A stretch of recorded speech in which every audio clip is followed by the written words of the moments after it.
बिस्मिल्लाहिर्रहमानिर्रहीम। अस्सलाम वालेकुम। आज हम फिजियोलॉजी का सेकेंड लेक्चर स्टार्ट करने लगे हैं। फर्स्ट लेक्चर में हमने उसका इंट्रोडक्शन स्टडी किया था। अगर आप लोगों ने वीडियो देखी होगी तो फिजियोलॉजी की हमने पहले सबसे पहले डेफिनेशन स्टडी की है, that is physiology is the study of function of a living organism और अ सिस्टम और अ सेल। ठीक है, किसी भी चीज के फंक्शन को वो क्या काम परफॉर्म कर रहा है उसको हम फिजियोलॉजी के अंडर स्टडी करते हैं। फिजियोलॉजी में हमने कहा था कि सिस्टम और जो फंक्शन है उसके लिए हीमोस्टेसिस बहुत जरूरी है। होमियोस्टेसिस का हमने क्या कहा है कि ऐसा कि बॉडी के अंदर कंडीशन सेम रहनी चाहिए, इन्वायरमेंट जो है वो बॉडी का सेम रहना चाहिए। हमने बात की थी टेम्परेचर की, प्रेशर की, ऑक्सीजन कार्बन डाइऑक्साइड की कंसेंट्रेशन की, आयन की कंसेंट्रेशन की, वाटर की कंसेंट्रेशन की। ठीक है, ये हमने फर्स्ट लेक्चर में डिस्कस किया है क्या क्या चीजें हैं। Concentration of oxygen and carbon dioxide, then pH of the internal environment, then concentration of nutrient and waste substances, carbon dioxide और ऑक्सीजन की कंसेंट्रेशन है, pH है बॉडी के अंदर pH सेम रहनी चाहिए, then concentration of nutrients and waste products, then concentration of salts and electrolyte, water and electrolyte balance भी body के अंदर बहुत जरूरी है, then volume and pressure of ECF, extracellular fluid, and last one is thermoregulation. हमने क्या कहा है कि एक जैसा इन्वायरमेंट मेंटेन रखने के लिए क्या है कि यूजफुल सब्सटेंसेस की कॉन्टिन्यूस सप्लाई होनी चाहिए बॉडी में और हार्मफुल सब्सटेंसेस का कॉन्टिन्यूस रिमूवल है। फॉर एग्जांपल कार्बन डाइऑक्साइड है वो कॉन्टिन्यूस की बॉडी से एक्सचेंज करके लंग्स के थ्रू और बॉडी से बाहर हम निकाल रहे हैं। देन ऑक्सीजन को हम बॉडी के अंदर इनहेल करके और एब्जॉर्ब करवा रहे हैं ब्लड के अंदर। Then concentration of nutrient and waste product, digestion के प्रोसेस के बाद क्या होता है कि न्यूट्रिएंट्स जितने भी हैं, ग्लूकोज है, अमीनो एसिड्स हैं, लिपिड की डाइजेशन हो जाती है, वो सारे के सारे न्यूट्रिएंट्स हमारे सेल तक पहुंच जाते हैं और सेल के अंदर जितने भी वेस्ट सब्सटेंसेस प्रोड्यूस हो रहे हैं, यूरिया है, यूरिक एसिड है, वो सारे के सारे ब्लड के थ्रू ट्रांसपोर्ट होते हैं डिफरेंट ऑर्गन्स तक, जिनका काम है कि उन्होंने बॉडी से एक्सक्रीट आउट करवाना है, एक्सक्रीशन करवानी है।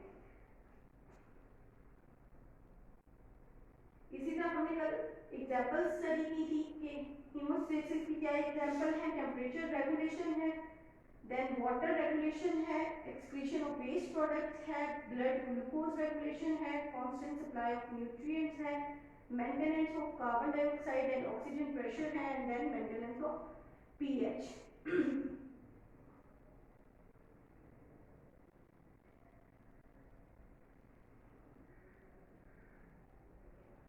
आज हम बात स्टार्ट करेंगे हीमोस्टेसिस क्यों जरूरी है, क्यों एक जैसा एनवायरनमेंट होना चाहिए। क्योंकि आपको पता है कि वेस्ट सब्सटेंसेस की अमाउंट जैसे ही बॉडी में बढ़ना शुरू होगी, सेल की एक्टिविटी इफेक्ट होना शुरू हो जाएगी, सेल जो है अपने फंक्शंस प्रॉपर्ली परफॉर्म नहीं कर सकेगा।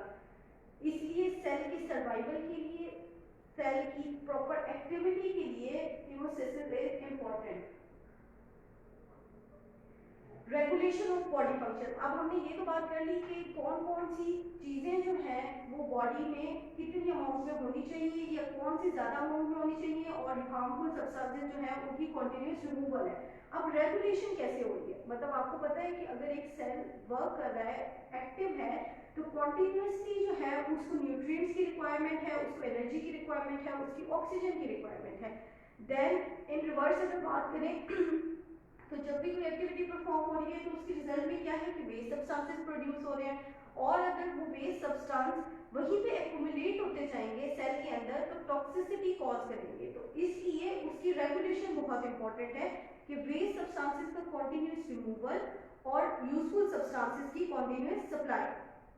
देन डिफरेंट सिस्टम, हर सिस्टम जो है वो इन्हीं चीजों को बैलेंस करने में, रेगुलेट करने में इन्वॉल्व है। बॉडी के हमने जितने भी सिस्टम्स की बात की थी, कार्डियोवास्कुलर सिस्टम है, रेस्पिरेटरी सिस्टम है, डाइजेस्टिव सिस्टम है, इंटेगुमेंट्री सिस्टम है, ठीक है, यूरिनरी सिस्टम है, ये सारे के सारे सिस्टम्स क्या है इन सब्सटेंसेस की रेगुलेशन में, बॉडी के अंदर इन्वायरमेंट को सेम रखने में इन्वॉल्व है। अगर हम देखें कि कैसे इन्वॉल्व है तो कार्डियोवास्कुलर सिस्टम की अगर हम बात करें, हमें पता है कि बॉडी में जो है रेस्पिरेशन जो है वो लंग्स के थ्रू हो रही है, हम इनहेल कर रहे हैं एयर को अंदर, लेकिन ऑक्सीजन जो है वो बॉडी के हर सेल तक पहुंचाना किसकी रिस्पॉन्सिबिलिटी है? ब्लड की रिस्पॉन्सिबिलिटी है। ब्लड में जो लंग्स के अंदर कैपिलरीज हैं, एल्वियोलाई के साथ इंटरेक्ट करने के बाद ऑक्सीजन एल्वियोलाई से डिफ्यूज होके ब्लड के अंदर आ जाती है, ब्लड कैपिलरीज में आ जाती है, देन पल्मोनरी वेन के थ्रू हार्ट तक जाएगी और हार्ट से क्या होगा कि वो पूरी बॉडी में डिस्ट्रीब्यूट हो जाएगी ऑक्सीजन, ठीक है। देन ऑक्सीजन जब हर सेल तक पहुंच जाएगी तो वहीं पे जो कैपिलरीज मौजूद है, कार्बन डाइऑक्साइड डिफ्यूज होकर सेल में से ब्लड के अंदर आ जाएगी और जब दोबारा ब्लड हार्ट के थ्रू लंग्स में जाएगा तो वहां पे कार्बन डाइऑक्साइड एल्वियोलाई में चली जाएगी और एल्वियोलाई के साथ जो एयर है उसको हम जब एक्सहेल करेंगे तो कार्बन डाइऑक्साइड बॉडी से निकल के बाहर एनवायरनमेंट में आ जाएगी। That is the role of cardiovascular system. क्या रोल है कि ट्रांसपोर्टेशन है, ऑक्सीजन को सेल तक पहुंचाना बॉडी के हर सेल तक, बेशक वो मेरे लिम्स के सेल हैं, ब्रेन सेल्स हैं, ठीक है, हमारे जो है टिश्यूज हैं डिफरेंट, लंग्स को पहुंचाना, स्टमक को पहुंचाना, हर चीज तक ट्रांसपोर्टेशन जो है ऑक्सीजन की वाया ब्लड है। ब्लड के जरिए ही ऑक्सीजन बॉडी में डिफरेंट पोर्शन तक, डिफरेंट रीजन तक, डिफरेंट सेल्स तक जाएगी और वहां से कार्बन डाइऑक्साइड को वापस लाने वाला भी ब्लड है। देन सेकेंडली अगर हम बात करें डाइजेस्टिव सिस्टम, डाइजेस्टिव सिस्टम का क्या रोल है? रेगुलेशन में, बॉडी के एनवायरनमेंट को मेंटेन रखने के लिए। आपको पता है डाइजेशन क्या प्रोसेस है कि फूड का इंटेक, फूड के इंटेक के बाद उसका ब्रेक डाउन सब सेलुलर लेवल तक, इतना छोटा पार्टिकल में उसको तोड़ देना है फूड को कि वो सेल के अंदर डिफ्यूज कर सके। सेल आपको पता है इतना छोटी एंटिटी है, इतनी छोटी चीज है जो आपको नेकेड आई से, इंसानी आंख से नजर नहीं आती है, हमें उसके लिए माइक्रोस्कोप की जरूरत पड़ती है। लेकिन आप जो फूड इंटेक कर रहे हैं दैट आर मैक्रो पार्टिकल्स, बहुत बड़े बड़े पार्टिकल्स हैं वो। आप जो है एक चपाती का एक लुकमा लेते हैं या जो है क्या कहते हैं राइस की एक स्पून ले रहे हैं तो वो क्या है, वो सेल के अंदर डिफ्यूज नहीं कर सकती। उसके लिए क्या है कि उसकी ब्रेक डाउन की जरूरत है, उसको तोड़ के और उसको इतने छोटे पार्टिकल्स में हमने डिवाइड करना है कि वो सेल के अंदर डिफ्यूज हो सके, क्योंकि जब तक चीजें सेल के अंदर नहीं जाएंगी यूजफुल सब्सटेंसेस तो सेल को उससे बेनिफिट नहीं हो सकता है। तो डाइजेशन है, डाइजेशन में क्या है कि सारे के सारे बड़ी बड़ी कार्बोहाइड्रेट्स की जो चेन्स हैं उनको तोड़ के मोनोसैकेराइड्स में कन्वर्ट करेंगे, ठीक है। देन प्रोटीन्स की लंबी लंबी चेन्स हैं, ठीक है, प्रोटीन्स जो हैं पॉलीपेप्टाइड्स हैं उनको तोड़ के अमीनो एसिड फॉर्म में ले आएंगे, ठीक है। फिर क्या होगा, उसकी एब्जॉर्प्शन होगी न्यूट्रिएंट्स की, ठीक है। First one is digestion. Digestion का प्रोसेस जो है वो माउथ से स्टार्ट हो जाएगा। जब हम डाइजेस्टिव सिस्टम की तरफ आएंगे तो हम डिटेल में स्टडी करेंगे कि किस तरह सलाइवा के थ्रू और मैकेनिकल एक्टिविटी ऑफ टीथ के थ्रू फूड का ब्रेकडाउन माउथ से स्टार्ट हो जाएगा। देन जैसे जैसे मूव करेंगे, स्टमक में है, इंटेस्टाइन में है, कौन कौन सी सिक्रीशंस आ रही है, वहां से फूड को कंप्लीटली ब्रेक डाउन कर लिया सब सेलुलर लेवल। उसके बाद क्या होगा कि एब्जॉर्प्शन ऑफ न्यूट्रिएंट्स है कि चले डाइजेस्ट तो होगी, उसके बाद हर सेल तक कैसे जाना है उन न्यूट्रिएंट्स ने, वाया ब्लड, ब्लड के थ्रू जाएगी। एब्जॉर्प्शन होती है न्यूट्रिएंट्स की ब्लड के अंदर, कैपिलरीज के अंदर वो सारे के सारे यूजफुल सब्सटेंसेस जो है वो डिफ्यूज कर जाते हैं और वहां पे ब्लड के थ्रू जैसे ही ब्लड पूरी बॉडी में जाता है सेल जो है यूजफुल सब्सटेंसेस को इनटेक कर लेता है, उठा लेता है, ठीक है। And then third one is excretion of waste substances, कि जितने भी toxic substances at the end of digestion रह जाते हैं, बच जाते हैं, उनको बॉडी से एक्सक्रीट आउट करवाना है, निकलवाना है, ठीक है। Then transfer of material from external environment to internal environment, ठीक है। एक्सटर्नल एनवायरनमेंट से इंटरनल सेल तक चीजें कैसे जाएंगी, वाया डाइजेशन। हम इनटेक करेंगे, ओरली इनटेक करेंगे, खाएंगे, उनको सब्सटेंसेस की तोड़फोड़ होगी और वो सब सेलुलर लेवल में डिवाइड होके और क्या है कि वो सेल में डिफ्यूज करेंगे। दो सिस्टम की बात होगी, कार्डियोवास्कुलर सिस्टम की बात की कि कार्डियोवास्कुलर सिस्टम दोनों चीजों की ट्रांसपोर्ट में इन्वॉल्व है, हार्मफुल सब्सटेंसेस की भी, यूजफुल की भी, ठीक है। हार्मफुल सब्सटेंसेस को उसने सेल से रिमूव करना है और यूजफुल सब्सटेंसेस जो है उनको सेल तक पहुंचाना है, ट्रांसपोर्ट करना है, सप्लाई करना है। देन किन चीजों को पहुंचाना है, ऑक्सीजन को पहुंचाना है और यूजफुल न्यूट्रिएंट्स को पहुंचाना है। रिमूव किसको करना है, कार्बन डाइऑक्साइड को करना है और waste substances uric acid, urea उनको करना है। अगर रेस्पिरेटरी सिस्टम की बात करें, जैसे मैंने आपको कार्डियोवास्कुलर सिस्टम की जब जब हमने पहले बात की है तो उसमें बताया है कि क्या है, supply of O2 and elimination of carbon dioxide. Oxygen की कॉन्टिन्यूअस सप्लाई वो रेस्पिरेशन के थ्रू है। हम जो है सांस ले रहे हैं, एयर को इनहेल कर रहे हैं, एयर जब लंग्स में जाती है तो वहां से ऑक्सीजन निकल के एल्वेओलाई से और कैपिलरीज में डिफ्यूज कर जाती है, और कार्बन डाइऑक्साइड जो ब्लड के अंदर मौजूद होती है वो क्या होती है कि वो डिफ्यूज करके एल्वेओलाई के अंदर आ जाती है और एल्वेओलाई के थ्रू हम उसको एक्सहेल आउट करते हैं। देन यूरिनरी सिस्टम की बात करें अगर, तो यूरिनरी सिस्टम जो है वो टॉक्सिक सब्सटेंसेस की एक्सक्रीशन के लिए, जितने भी जो हमारे काम की चीजें नहीं है, हार्मफुल सब्सटेंसेस हैं, वेस्ट प्रोडक्ट्स हैं, अगर एक्सेस में वाटर है तो उसको हमने बॉडी से एक्सक्रीट आउट करवाना है, एलिमिनेट करवाना है। कैसे करवाएंगे? Through the kidneys. किडनी में आपको पता है किडनी का हम पूरा स्ट्रक्चर डिटेल में स्टडी करेंगे और उसमें हम देखेंगे कि किस तरह वेस्ट सब्सटेंसेस जो है वो बॉडी से एक्सक्रीट आउट होते हैं यूरिन प्रोडक्शन के थ्रू। स्केलेटल सिस्टम को देखें तो स्केलेटल सिस्टम में क्या है कि मूवमेंट, हमारी बॉडी की मूवमेंट जो है सपोर्ट एंड प्रोटेक्शन है, प्रोटेक्शन प्रोवाइड कर रहा है and reservoir for calcium. Calcium को बॉडी में स्टोर करना है, वो बोन्स के अंदर स्टोर होगा, ठीक है।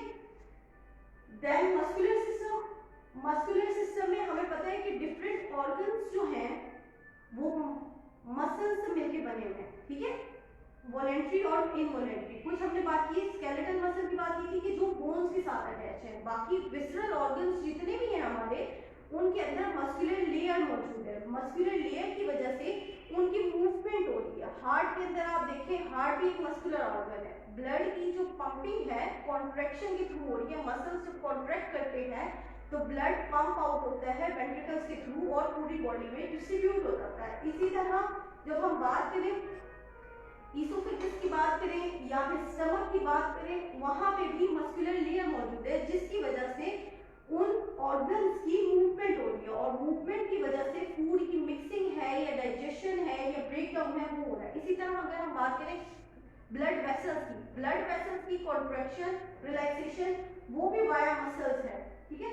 इंटरग्यूमेंटरी सिस्टम की अगर बात करें, इंटरग्यूमेंटरी सिस्टम मैंने आपको बताया है skin, nail and hair system. उसमें क्या है कि उन्होंने प्रोटेक्शन प्रोवाइड करनी है। Skin is the largest organ of the body. ये बात हमने हमेशा याद रखनी है कि बॉडी का सबसे बड़ा ऑर्गन जो है वो स्किन है, outermost organ and the largest organ, सबसे बड़ा with respect to area. Area के लिहाज से, साइज के लिहाज से अगर हम देखेंगे तो skin is the largest organ of body. पूरी बॉडी के हर ऑर्गन को, हर पार्ट को स्किन ने कवर किया हुआ है। अब स्किन का मेन इंपॉर्टेंट काम क्या है? Protection and temperature regulation. Temperature को मेंटेन रखना बॉडी के अंदर, बाहर का एनवायरनमेंट जैसा भी हो, बाहर जो है गर्मियां हैं, बाहर सर्दियां हैं, आपके अंदर टेम्परेचर को बॉडी के अंदर मेंटेन रखना so that all the physiological activities में रन नॉर्मली और अकॉर्डिंग टू द रूटीन। उसके लिए क्या है कि टेम्परेचर का सेम होना, कांस्टेंट होना जरूरी है, ठीक है। अब अगर हम डिटेल में जाएंगे, ये इंट्रोडक्टरी लेक्चर है, हम क्या करेंगे जब सिस्टम्स को स्टडी करेंगे तब हम ये डिटेल में स्टडी करेंगे कि टेम्परेचर रेगुलेशन कैसे हो रही है, किस तरह से बॉडी में जो है आइसोलेशन प्रोवाइड की जाती है ताकि हीट बाहर न डिसिपेट हो, और क्या है कि किस तरह से अगर हीट बॉडी के अंदर ज्यादा प्रोड्यूस हो रही है, बॉडी का टेम्परेचर बढ़ने लगता है तो किस तरह से उसका कूलिंग इफेक्ट है। देन इम्यून सिस्टम की बात करें तो इम्यून सिस्टम ने क्या करना है, बाहर से जो फॉरेन पार्टिकल्स आ रहे हैं, जितने भी हार्मफुल सब्सटेंसेस हैं, जितने एंटीजन हैं, वायरसेस, बैक्टीरिया हैं, उनको बॉडी के अंदर एंटर होने से रोकना है। देन अगर एंटर हो भी जाए तो क्या है कि उनको सेल की एक्टिविटी पे असर करने से रोकना है, सेल के एनवायरनमेंट में चेंज लाने से रोकना है। नर्वस सिस्टम को अगर हम देखें तो नर्वस सिस्टम ने क्या करना है, सारी की सारी जो एक्टिविटीज हैं वो उनकी कोऑर्डिनेशन, बॉडी में जितने भी काम हो रहे हैं, जितने भी फंक्शन परफॉर्म हो रहे हैं, जितने भी केमिकल रिएक्शन है, कोई भी एक्टिविटी है वो नर्वस सिस्टम की कोऑर्डिनेशन के थ्रू है।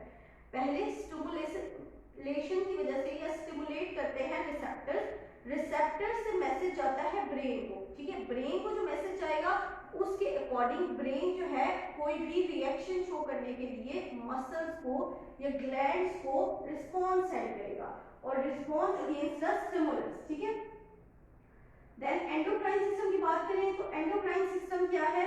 कि उसमें ग्लैंड्स हैं और जो है हार्मोन्स की प्रोडक्शन है। हार्मोन की प्रोडक्शन किस लिए इंपॉर्टेंट है? कंट्रोल ऑफ मेटाबॉलिज्म, मेटाबॉलिज्म में इन्वॉल्वमेंट है, then control of nutrient supply, storage and utilization. ठीक है, न्यूट्रिएंट्स की सप्लाई, अगर एक्सेस में है न्यूट्रिएंट्स तो हमने उसको वेस्ट नहीं करना है, ठीक है, बॉडी से बाहर नहीं निकालना है, बल्कि उनकी स्टोरेज करवा लेना है बॉडी में, ताकि इन टाइम ऑफ नीड्स, कोई इमरजेंसी कंडीशन है जब आपको फूड नहीं मिल रहा है, तो जो आपका स्टोर्ड फूड है बॉडी के अंदर, उसको बॉडी यूज करके और नॉर्मल फिजियोलॉजिकल एक्टिविटीज परफॉर्म करवा सके।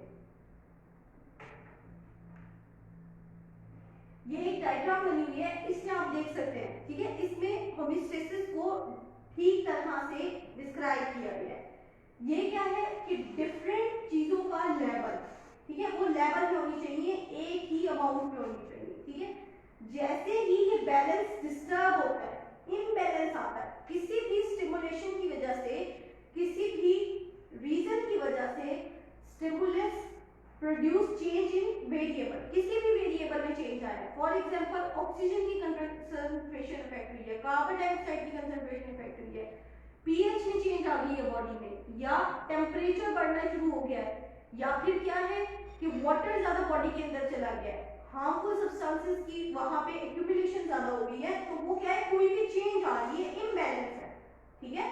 जो बैलेंस होना चाहिए वो मेंटेन नहीं है, किसी भी वजह से इम्बैलेंस आया है। जैसे ही इम्बैलेंस आएगा, डिफरेंट रिसेप्टर्स लगे हुए हैं जिनको हम सेंसर्स भी कहते हैं, ठीक है, वो रिसेप्टर क्या करेंगे, इस चेंज को डिटेक्ट करेंगे, डिटेक्टर्स लगे होते हैं, ठीक है, जैसे फायर अलार्म है या फिर स्मोक अलार्म है, जैसे ही आग लगती है वो घंटी बजना शुरू हो जाती है, फायर अलार्म जो है वो बजना शुरू हो जाता है। इसी तरह जैसे ही बॉडी में कोई चेंज आएगी, फौरन से रिसेप्टर या जो सेंसर्स हैं वो मैसेज भेजेंगे ब्रेन को कि ये चेंज आई है, अलार्मिंग कंडीशन है कि बॉडी में एक एबनॉर्मल एक्टिविटी स्टार्ट हो गई है। उसकी वजह से क्या होगा, input information sent along different pathways to different pathways के थ्रू इंफॉर्मेशन जाएगी कंट्रोल सेंटर को, जो ब्रेन के अंदर है। डिफरेंट चीजों के कंट्रोल सेंटर्स ब्रेन के अंदर मौजूद है, वहां पे इंफॉर्मेशन जाएगी कि कोई एक इमरजेंसी सिचुएशन है, कि बैलेंस जो है हमारा वो डिस्टर्ब हो गया, कोई भी इम्बैलेंस है, ठीक है।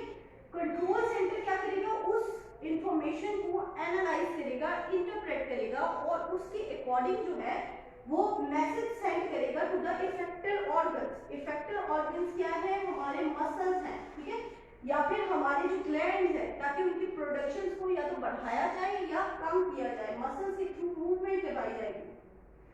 आउटपुट क्या होगी, information sent along different pathway to effector organs. Effector organs के पास हमने इंफॉर्मेशन भेज दी ताकि वो एक्ट करेंगे और उस बैलेंस को दोबारा मेंटेन करने के लिए एफर्ट करेंगे, ठीक है। Response to effector feedback to influence magnitude of stimulus and return variable to homeostasis. क्या है, जैसे ही इम्बैलेंस आया है, चीजें डिस्टर्ब हुई हैं, बेशक लेवल ज्यादा हुआ है या लेवल कम हो गया किसी भी चीज का, हमने उस लेवल को मेंटेन रखना है। जैसे ही लेवल ज्यादा होगा या लेवल कम हो जाएगा, तो सेंसरी ऑर्गन्स जो हैं, रिसेप्टर्स जितने भी लगे हुए हैं, वो उस चेंज को डिटेक्ट करेंगे। डिटेक्ट करने के बाद वो कंट्रोल सेंटर को, ब्रेन में मौजूद कंट्रोल सेंटर को मैसेज सेंड करेंगे। मैसेज सेंड करने के बाद जब ब्रेन में मैसेज चला गया, वहां पे इंटरप्रिटेशन होगी और इंटरप्रिटेशन के बाद इफेक्टर की तरफ कि अब क्या करना चाहिए, इमरजेंसी कंडीशन है, अब किस चीज को, कौन सी प्रोडक्शन जो है, कौन से हार्मोन की प्रोडक्शन को बढ़ जाना है, कौन से मसल्स की एक्टिविटी में ज्यादा हो जाना है, कौन से मसल्स की एक्टिविटी कम हो जाएगी, वो रिस्पॉन्स आएगा और उस रिस्पॉन्स के थ्रू क्या होगा कि हम बैलेंस दोबारा मेंटेन कर सकेंगे। इसके थ्रू रेगुलेशन हो रही है। हमने कहा है कि रेगुलेटरी मैकेनिज्म है। Most physiological system in the body use feedback to maintain the body's internal environment exactly balance. Balance रखने के लिए, सेम रखने के लिए क्या है कि फीडबैक मैकेनिज्म बहुत जरूरी है। फीडबैक मैकेनिज्म क्या है कि फीडबैक आ रहा है, हमें सेंसरी ऑर्गन के थ्रू पता चल रहा है कि अब कंडीशन नॉर्मल है, अब कोई चेंज आया है, अब कोई एबनॉर्मेलिटी आई है, ठीक है। वो जो फीडबैक होगा वो हमारे लिए सबसे इंपॉर्टेंट है, उसके थ्रू ही बॉडी का कंट्रोल सेंटर जो है वो डिफरेंट ऑर्गन्स को एक्ट करने के लिए मैसेजेस सेंड करता है। अब जब हम फीडबैक सिस्टम की बात करते हैं तो फीडबैक सिस्टम क्या है कि सेंसरी ऑर्गन्स के थ्रू हमें जो रिस्पॉन्स आ रहा है, हमें जो मैसेजेस आ रहे हैं ब्रेन को, उसके अकॉर्डिंग बॉडी जो है वो वर्क कर रही होती है। फीडबैक में नेगेटिव फीडबैक सिस्टम है और पॉजिटिव फीडबैक सिस्टम है। नेगेटिव और पॉजिटिव फीडबैक सिस्टम, नेगेटिव क्या है, against the stimulus, negative is against the stimulus और positive feedback is in the direction of the stimulus. अब क्या मतलब है इसका कि नेगेटिव फीडबैक मैकेनिज्म क्या है।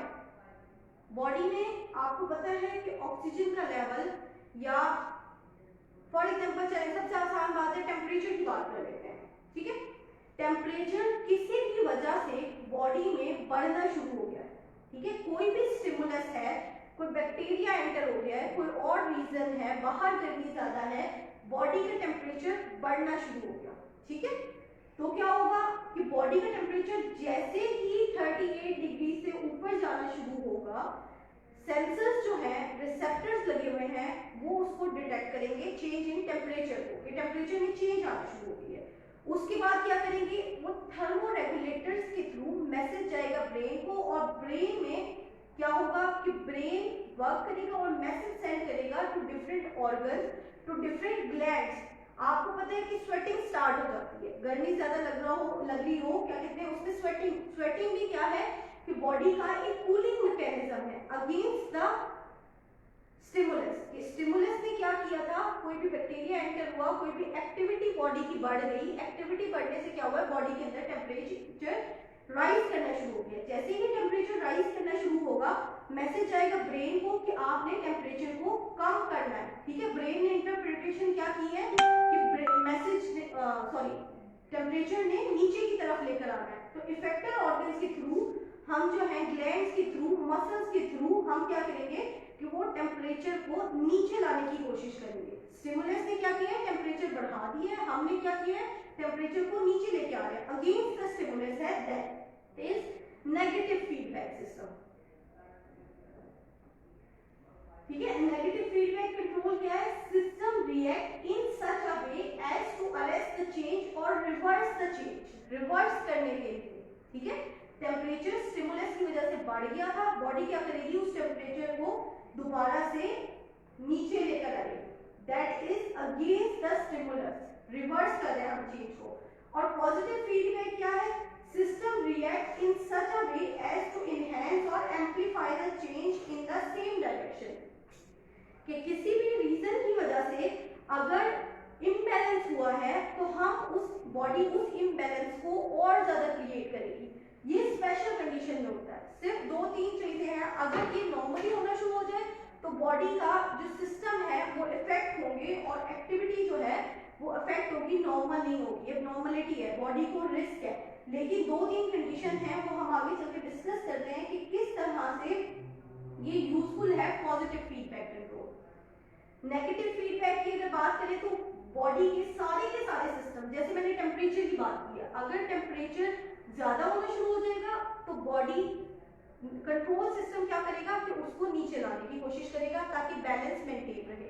अगर टेम्परेचर नीचे जाना शुरू हो जाए, आपकी बॉडी का टेम्परेचर नीचे चला जाएगा, तो क्या होगा कि बॉडी एक्टिव हो जाएगी और जो है मसल्स की कॉन्ट्रैक्शन होगी, उससे क्या होगा कि बॉडी के अंदर हीट जनरेशन होगी और टेम्परेचर को वापस उसी सेट पॉइंट पे लाने की कोशिश की जाएगी। इसी तरह अगर आप देखें कि ब्लड प्रेशर अगर ज्यादा हो गया है किसी भी वजह से, ठीक है, ब्लड प्रेशर हाई हो गया है, बैरो रिसेप्टर्स लगे होते हैं जो ब्लड प्रेशर में चेंज को डिटेक्ट करेंगे। बैरो रिसेप्टर से जैसे ही मैसेज ब्रेन को जाएगा, अब ब्रेन ने क्या करना है, वो सारी एक्टिविटीज रोक देनी है जिसकी वजह से ब्लड का प्रेशर ज्यादा हो रहा था, और नेगेटिव फीडबैक कंट्रोल के थ्रू वो सारी एक्टिविटीज स्टार्ट करवा देनी है जिनके थ्रू ब्लड प्रेशर को कम किया जा सकता है। फॉर एग्जांपल वेसोडाइलेशन हो जाएगी। पहले क्या था, वेसल्स थी, उसकी वॉल्स पे जो प्रेशर पड़ रहा था, बैरो रिसेप्टर्स वहां पे मौजूद हैं, उन्होंने क्या किया, वेसल्स के अंदर प्रेशर को डिटेक्ट किया। अगर ब्रेन को मैसेज आ रहा है कि ब्लड प्रेशर हाई है इस वक्त, तो वेसो डायलेशन हो जाती है, वेसल्स डायलेट हो जाती है, उनका साइज इंक्रीज हो फ्लो के लिए ज्यादा जगह मिले और वो स्लोली मूव करे, ठीक है। देन इसी तरह अगर हम ऑक्सीजन और कार्बन डाइऑक्साइड भी देखें, अगर ऑक्सीजन की अमाउंट जो है वो बॉडी में कम हो जाए तो कार्डियोवास्कुलर सिस्टम की भी एक्टिविटी इंक्रीज हो जाती है और रेस्पिरेटरी सिस्टम की भी। बॉडी की अगर एक्टिविटी ज्यादा है, ऑक्सीजन की डिमांड बढ़ गई है और हाइपोक्सिक कंडीशन है, आपके अंदर जो है ऑक्सीजन की कमी हो गई है, तो क्या होगा कि हार्ट रेट भी आपका ज्यादा हो जाएगा और रेस्पिरेशन भी, जल्दी जल्दी सांस आएंगे, आप जल्दी जल्दी इनहेल और एक्सहेल करेंगे ताकि उस ऑक्सीजन की जो नीड है, रिक्वायरमेंट है, उस जरूरत को पूरा किया जा सके।